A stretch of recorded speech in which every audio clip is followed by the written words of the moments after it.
Assalamualaikum warahmatullahi wabarakatuh. Perkenalkan, nama saya Elmira Cantika Putri. Saya dari Sekolah Madrasah Sanawiyah Al-Wataniyah 43. Saya dari kelas 81. Di sini saya akan memberikan 2 pertanyaan dan saya sendiri yang akan menjawab kedua pertanyaan tersebut dan menjelaskannya.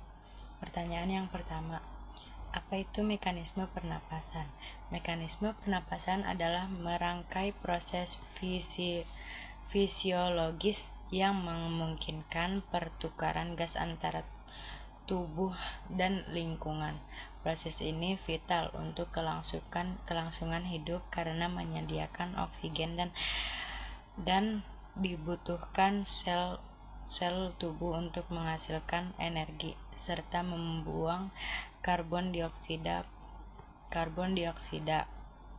produk limbah metabolisme. Pernapasan melibatkan dua fase utama, inspirasi menghirup udara dan ekspresi atau yang bisa disebut mengembus udara.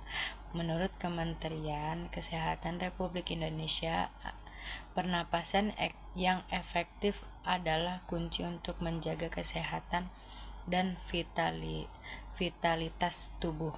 Pernapasan yang baik memastikan suplai oksigen yang cukup ke seluruh organ dan jaringan, mendukung fungsi-fungsi tubuh yang optimal.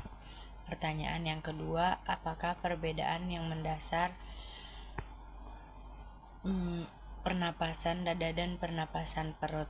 Jelaskan. Perbedaan yang paling mendasar dari kedua teknik pernapasan ini adalah mekanismenya. Supaya tidak bingung, berikut perbedaan mekanisme pernapasan dada dan perut. Yang pertama, mekanisme pernapasan dada.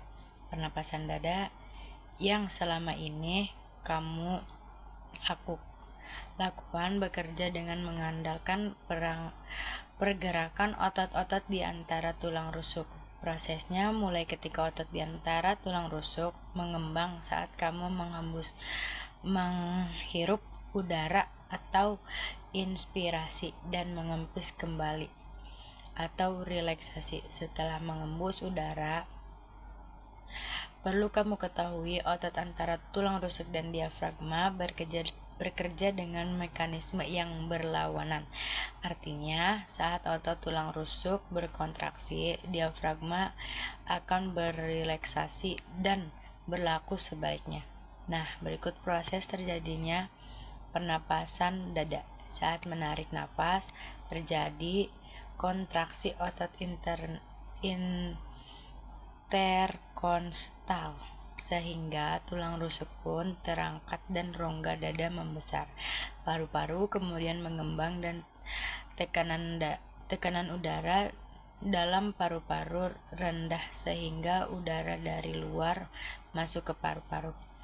Otot diafragma kemudian berrelaksasi sehingga perut dalam keadaan datar. Saat membuang nafas, otot interkonstal berrelaksasi sehingga tulang rusuk kembali ke posisi semula dan rongga dada mengecil.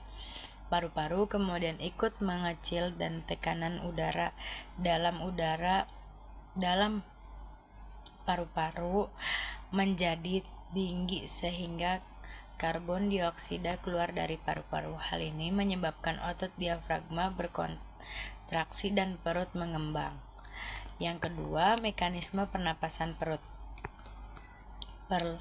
Lalu, bagaimana mekanisme terjadinya pernapasan perut? Perbedaan yang paling mencolok antara mekanisme pernapasan dada dan pernapasan perut terletak pada bagian otot yang bekerja saat proses respirasi atau pertukaran oksigen dan karbon dioksida.